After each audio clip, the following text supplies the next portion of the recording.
चंद्रशेखर आजाद के बलिदान दिवस के मौके पर भारतीय जनता पार्टी के नेता और कार्यकर्ताओं ने प्रयागराज से लाई गई बलिदानी मिट्टी अपने माथे से लगाई और वंदे मातरम का उद्घोष लगाया। इसी के साथ सभी ने इस मिट्टी को अपने अपने माथे पर लगाकर तिलक किया। स्वतंत्रता सेनानियों की गाथाओं को घर घर तक पहुंचाने का संकल्प लिया।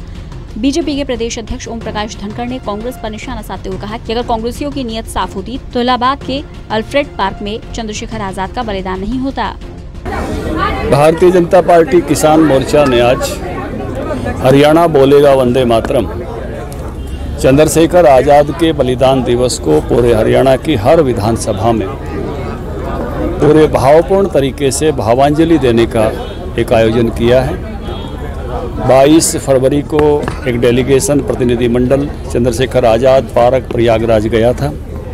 वहां से उस शहीद स्थल की मिट्टी लेकर आए और उससे तिलक करते हुए पूरे हरियाणा में इस प्रकार के भावपूर्ण कार्यक्रम आयोजित किए गए हैं।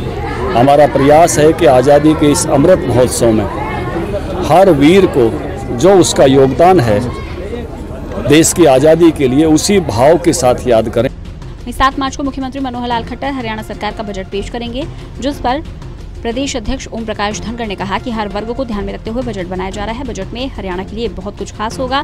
वहीं ओपी धनखड़ ने कहा, रूस यूक्रेन युद्ध के बीच में यूक्रेन में फंसे भारतीयों को निकालने की हर संभव कोशिश की जा रही है। हरियाणा सरकार विदेश मंत्रालय के संपर्क में है। सरकार ने पहले भी अपनी पूरी कोशिश की थी और सब जानकारियां दी थी और पहले से ही मैं देख रहा था नंबर सब फ्लैश हो रहे थे। दूतावास के बार बार आग्रह किया जा रहा था, लेकिन जो ही घटना हुई त्यों ही मैंने पीएमओ को जितनी सक्रियता से काम करते देखा, दोनों देशों से संपर्क करते देखा। खुद 20 मिनट से ज़्यादा रूस के राष्ट्रपति से भी, पुतिन से बात हुई हमारे प्रधानमंत्री की, और आस पड़ोस के सब देशों को जिस प्रकार से नंबर दिए गए और जिस प्रकार से सोशल मीडिया पर पहुंचाए गए और एक एक आदमी की भी जानकारी है, मतलब हरियाणा के सैकड़ों बच्चों की जानकारी तो हमने भेजी है पीएमओ में, और मेरे मित्र हैं जो है वी मुरलीधरन विदेश राज्य मंत्री, उनको, और अभी पूरी मुस्तैदी के साथ लगी हुई है सरकार। वहीं वजीरपुर गांव के सरपंच शेर सिंह चौहान की माने तो इस तरह के कार्यक्रम से क्षेत्र के लोगों और बच्चों को इतिहास के बारे में जागरूक किया जा रहा है। कांग्रेस ने इतिहास छुपाने का काम किया, बीजेपी बलिदानियों के इतिहास को लेकर लोगों को जागरूक कर रही है। बहुत अच्छा है, ये पहली सरकार है बीजेपी जिन्होंने बलिदानियों को याद किया है।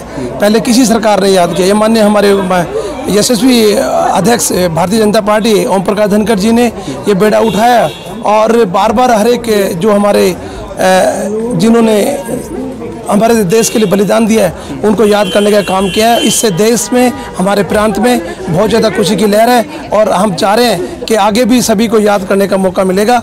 और हमारे माननीय अध्यक्ष जी के दिशा निर्देश के अनुसार हम प्रांत के अंदर जगह जगह इनको बलिदानियों को याद करेंगे।